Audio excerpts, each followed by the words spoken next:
ये 10 बातें जो कृष्ण के जीवन को बनाती है महानतम। जीवन प्रबंधन के लिए सबसे श्रेष्ठ सूत्र, मैनेजमेंट मास्टर कहें या जगत गुरु, गिरधरी कहें या रणछोड़, भगवान कृष्ण के जितने नाम हैं उतनी कहानियाँ। जीवन जीने के तरीके को अगर किसी ने परिभाषित किया है तो वो कृष्ण है। कर्म से होकर परमात्मा तक जाने वाले मार्ग को उन्हीं ने बताया है। संसार से वैराग्य को सिरे से नकारा, कर्मों का कोई विकल्प नहीं है, ये सिद्ध किया। कृष्ण कहते हैं, मैं हर हाल में आता हूँ, जब पाप और अत्याचार का अंधकार होता है तब भी, जब प्रेम और भक्ति का उजाला होता है तब भी। दोनों ही परिस्थिति में मेरा आना निश्चित है। वैसे तो कृष्ण का संपूर्ण जीवन ही एक प्रबंधन की किताब है, जिसे सैकड़ों हजारों बार कहा सुना जा चुका है। कुरुक्षेत्र में 2 सेनाओं के बीच खड़े होकर भारी तनाव के समय कृष्ण ने अर्जुन को जो ज्ञान दिया वो दुनिया का सर्वोत्तम ज्ञान है। गीता का जन्म युद्ध के मैदान में 2 सेनाओं के बीच हुआ। जीवन की श्रेष्ठतम बातें भारी तनाव और दबाव में ही होती है। अगर आप दिमाग को शांत और मन को स्थिर रखने की कोशिश करें तो सबसे बुरी परिस्थितियों में भी आप अपने लिए कुछ बहुत बेहतरीन निकाल पाएंगे। ये कृष्ण सिखाते हैं। गीता पढ़ने से पहले अगर इसी बात को समझ लिया जाए तो गीता पढ़ना सफल हुआ। कृष्ण का जीवन ऐसे ही बातों से भरा है। ज़रूरत है नजरिए की। उनका जीवन आपके लिए माइथोलॉजी का एक हिस्सा मात्र भी हो सकता है और आपका पूरा जीवन बदल कर रख देने वाला ज्ञान भी। आवश्यकता हमारी है, हम उनके जीवन से लेना क्या चाहते हैं। कृष्ण मात्र कथाओं में पढ़ा या सुना जाने वाला पत्र नहीं, वो चरित्र और व्यवहार में उतारे जाने वाले देवता है। कृष्ण से सीखें कैसे जीवन को श्रेष्ठ बनाया जाए। 10 बातें हैं जो अगर व्यवहार में उतार ली तो सफलता निश्चित मिलेगी। शुरू से अंत तक जीवन संघर्ष ही है। कारागार में कृष्ण जन्म लिए। पैदा होते ही रात में जमुना पार कर गोकुल ले जाया गया। तीसरे दिन पूर्णतम मारने आ गए। वहाँ से शुरू हुआ संघर्ष देह त्यागने से पहले द्वारिका डूबने तक रहा। कृष्ण का जीवन कहता है, आप कोई भी हो, संसार में आए हैं तो संघर्ष हमेशा रहेगा। मानव जीवन में आकर परमात्मा भी सांसारिक चुनौतियों से बच नहीं सकता। कृष्ण ने कभी किसी बात की शिकायत नहीं की, हर परिस्थिति को जिया और जीता। कृष्ण कहते हैं, परिस्थितियों से भागो मत, उसके सामने डटकर खड़े हो जाओ, क्योंकि कर्म मानता है, क्योंकि कर्म करना ही मानव जीवन का पहला कर्तव्य है। हम कर्मों से ही परेशानियों से जीत सकते हैं।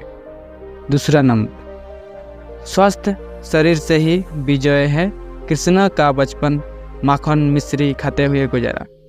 आज भी भोग लगाते हैं हम, लेकिन ये संकेत कुछ और है।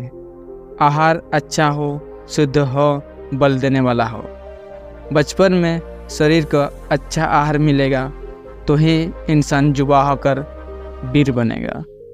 शरीर को स्वस्थ रखना है तो बचपन से ध्यान देने की ज़रूरत है। ये पेरेंटिंग के दौर से गुजर रहे युवाओं के लिए बड़ा मैसेज है।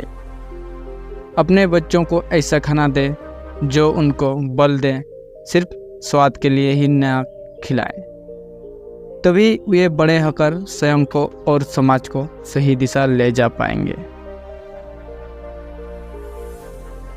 तभी वे बड़े होकर स्वयं को और समाज को सही दिशा में ले जा पाएंगे।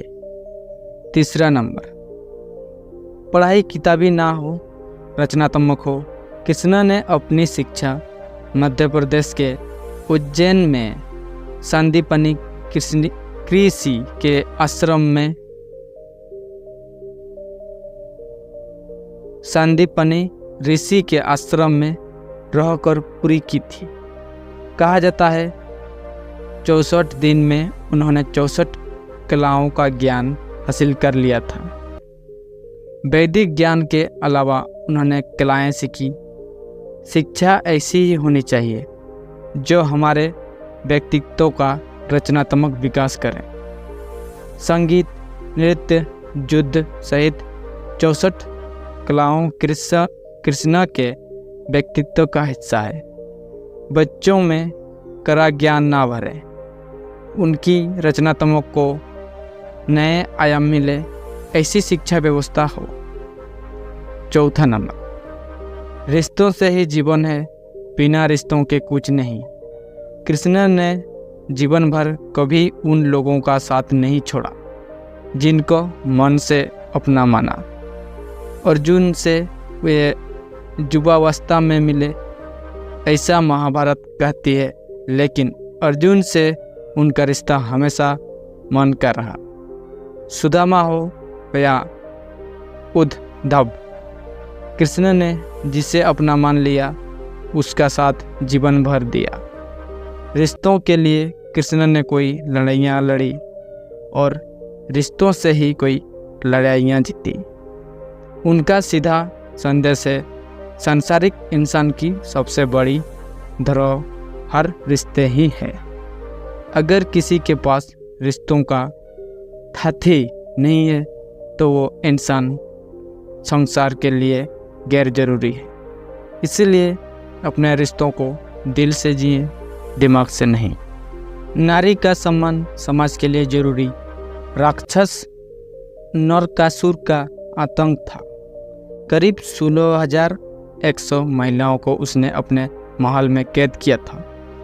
महिलाओं से बलात्कार में उसे सुख मिलता था। कृष्ण ने उसे मारा, सभी महिलाओं को मुक्त कराया, लेकिन सामाजिक कुरीतियाँ तो भी थी। उन महिलाओं को अपनाने वाला कोई नहीं था। खुद उनके घर वालों ने उन्हें दूषित मानकर त्याग दिया। ऐसे में कृष्ण आगे आए, सभी 16,100 महिलाओं को अपनी पत्नी का दर्जा दिया। समाज में उन्हें समाज के साथ रहने के लिए स्थान दिलाया। कृष्ण ने हमेशा नारी को शक्ति बताया, उसके सम्मान के लिए तत्पर रहें। पूरी महाभारत नारी के सम्मान के लिए ही लड़ी गई। आप कृष्ण भक्त हैं तो अपने आसपास की महिलाओं का पूरा सम्मान करें। कृष्ण की कृपा पाने का यह सरलतम मार्ग है। छोटा नंबर, आपके मतभेद अगली पीढ़ी के लिए बाधा ना बने। कम ही लोग जानते हैं कि जिस दुर्योधन के खिलाफ कृष्ण ने आजीवन पांडवों का साथ दिया, उसकी मौत का कारण भी कृष्ण की कूटनीति बनी। वो ही दुर्योधन रिश्ते में कृष्ण का समधि भी था। कृष्ण के पुत्र साव ने दुर्योधन की बेटी लक्ष्मणा का अपहरण करके उससे विवाह किया था, क्योंकि लक्ष्मणा साव से विवाह करना चाहती थी, लेकिन दुर्योधन खिलाफ था। साव को कौरवों ने बंदी भी बनाया था। तब कृष्ण ने दुर्योधन को समझाया था कि हमारे मतभेद अपनी जगह है, लेकिन हमारे विचार हमारे बच्चों के भविष्य में बाधा नहीं बनने चाहिए। दो परिवारों के आपसी झगड़े में बच्चों के प्रेम की बलि ना चढ़ाई जाए। कृष्ण ने लक्ष्मणा को पूरे सम्मान के साथ अपने वहाँ रखा। दुर्योधन से उनका मतभेद हमेशा रहा, लेकिन उन्होंने उसका प्रभाव कभी लक्ष्मण और साव की गृहस्थी पर नहीं पड़ने दिया। 7वां नंबर, शांति का मार्ग ही विकास का रास्ता है। कृष्ण ने महाभारत युद्ध के पहले शांति से समझौता करने के लिए पांडवों और कौरवों के बीच मध्यस्थता की। हालांकि दोनों ही पक्ष युद्ध लड़ने के लिए आतुर थे, लेकिन कृष्ण ने हमेशा चाहा कि कैसे भी युद्ध टल जाए। झगड़ों से कभी समस्याओं का समाधान नहीं होता है। शांति के मार्ग पर चलकर ही हम समाज का रचनात्मक विकास कर सकते हैं। कृष्ण ने समाज की शांति से मन की शांति तक दुनिया को ये समझाया कि कोई भी परेशानी तब तक मिट नहीं सकती जब तक वहाँ शांति ना हो, फिर चाहे वो समाज हो या हमारा खुद का मन। शांति से ही सुख मिलता है, साधनों से नहीं। 8वां नंबर, हमेशा दूरगामी परिणाम सोचें। महाभारत में जुए की घटना के बाद पांडवों को वनवास हो गया। कृष्ण ने अर्जुन को समझाया कि ये समय भविष्य के लिए तैयारी करने का है। महादेव शिव, देवराज इंद्र और दुर्गा की तपस्या करने को कहा।